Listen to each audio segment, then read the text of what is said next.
प्यारे छात्रों, किसी कारण से कल आपको क्लास नहीं मिला। आज आप लोगों को 10वीं 11वीं और 12वीं के बच्चों का अंग्रेजी के सिलेबस के बारे में बताऊंगा, जो बहुत ही इम्पोर्टेंट है।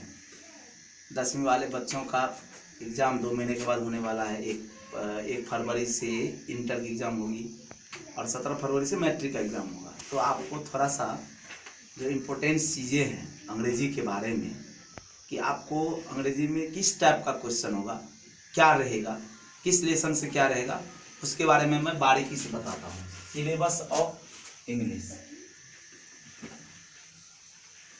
Syllabus of English class 10th 11th 12th। सबसे पहले आप जानेंगे कि 100 नंबर का अंग्रेजी होगा। 100 नंबर के अंग्रेजी का आपको एग्जाम देना है। 100 नंबर में आपको 50 हो जाएगा ऑब्जेक्टिव। ऑब्जेक्टिव हो गया, अब बच गए कितने? 50 हो गया ऑब्जेक्टिव, तो बच गए कितने? 50 हो गया ऑब्जेक्टिव में, 50 होगा सब्जेक्टिव में। ऑब्जेक्टिव में आपको 25 या 30 ग्रामर का होगा। अगर 25 होगा ग्रामर का तो 25 होगा टेक्स्ट बुक से, जो आपको लिखना है। 25 या 30 ग्रामर होगा, तो ग्रामर में आपको 10वीं हो, 11वीं हो, 12वीं हो, आर्टिकल्स, सिंटैक्स जिसको हम लोग सब्जेक्ट वर्ब एग्रीमेंट बोलते हैं, sentence, degree, narration, voice, time and tense, adjective, compound complex sentence, ये सारे चीज आपको मिलेंगे। और उसके बाद आपको ग्रामर में और मिलेगा मैचिंग टेस्ट, ए वाले को बी से मिलान करना है। फिर आपको मिलेगा नोटिस, मैसेज, रिपोर्ट, टेलीग्राम, मतलब किसी एक को आपको लिखना है।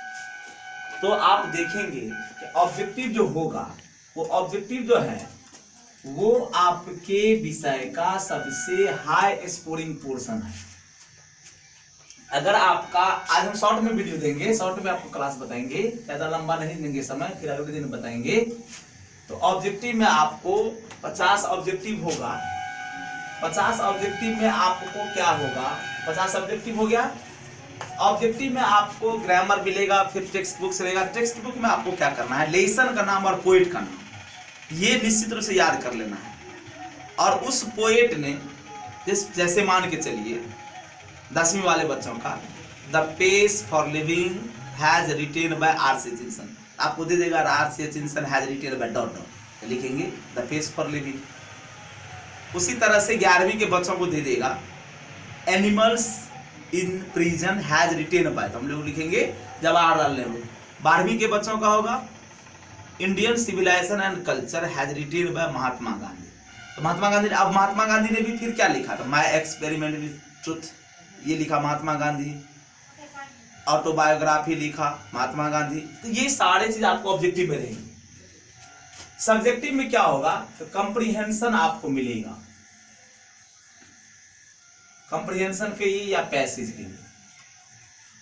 पैसेज जो होगा वो होगा सीन और अनसीन।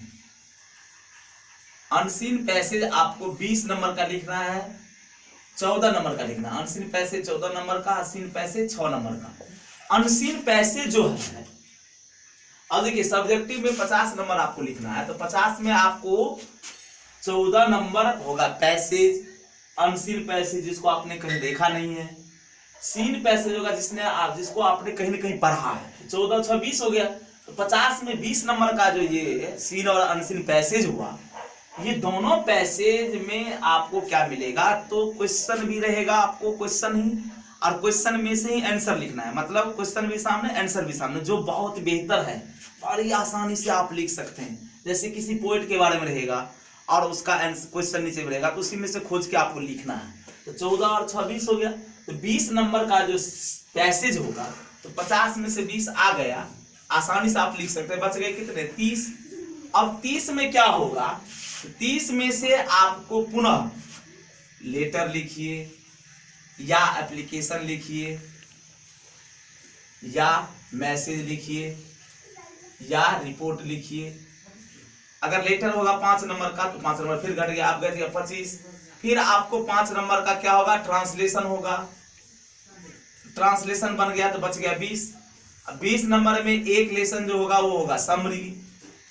प्रोज से लिखिए या पोइट्री से, 10वीं 12वीं सबके लिए प्रोज से लिखिए, समरी से। 10 नंबर का हो गया। अब मात्र आपको 15 नंबर के क्वेश्चन के आंसर को लिखना है, वो भी आपको किताब से। तो आप देख रहे हैं कि कहीं से भी हमारे सिलेबस में कोई परेशानी नहीं है। थोड़ा सा हमें एक्टिव होना है, थोड़ा सा हमें पढ़ना है, थोड़ा सा हमें एक्टिव होकर पढ़ना है। अगर हम ग्रामर को पढ़ लेते हैं, आर्टिकल्स को, को, सेंटेंस को, डिग्री को, नरेशन को, वॉइस को, तो हमारा 50 नंबर सॉलिड हो जाएगा। तो 50 में 25 अगर ग्रामर रहेगा, 25 किताब से रहेगा। तो किताब से मतलब लेसन का नाम, पोएट का नाम, फिर आपको एक तरफ मैचिंग टेस्ट दे देगा, या बहुत से सारे ऐसे ग्रामर में पोर्शन है जिसको आप आसानी से लिख सकते हैं। तो एक कम 50 नंबर ऑब्जेक्टिव जब आपका निकल जाता है तो सब्जेक्टिव में कहीं कोई परेशानी नहीं रहेगी। आसानी से आप इसको लिख सकते हैं, आसानी से आप इसको लिख सकते हैं। तो हमने देखा कि बिना किसी परेशानी के कम समय में आप पैसेज को बनाएंगे, गेज पेपर से बनाएंगे, ट्रांसलेशन किताब से बनाएंगे, ट्रांसलेशन का डेली अभ्यास करेंगे। आप डेली अभ्यास करेंगे ट्रांसलेशन का तो 5 नंबर ट्रांसलेशन से मिल जाएगा। अगर आपको संक्षेपण दे देगा, जिसको हम लोग बोलते हैं प्रेसी, तो संक्षेपण प्रेसी में क्या होगा कि शॉर्ट में पैसेज को पढ़ना है और अपने से शॉर्ट में उसको लिखना है। तो इस तरह से हम लोगों ने देखा कि 10वीं वाले बच्चों का भी, 11वीं का भी और 12वीं का इसी तरह का क्वेश्चन रहेगा। 50 नंबर ऑब्जेक्टिव, 50 नंबर सब्जेक्टिव 50 में 20 नंबर का आपको हो जाएगा पैसेज। उसके बाद आपको पैराग्राफ भी दे देगा 5 नंबर का, आप लिखिए। उसके बाद एप्लीकेशन लेटर होगा जो बहुत ज़्यादा कठिन नहीं होता है, आसानी से आप लिख सकते। जैसे मान के चलिए अगर हमको लेटर दे देगा, write a letter to your father telling him to send some money for bike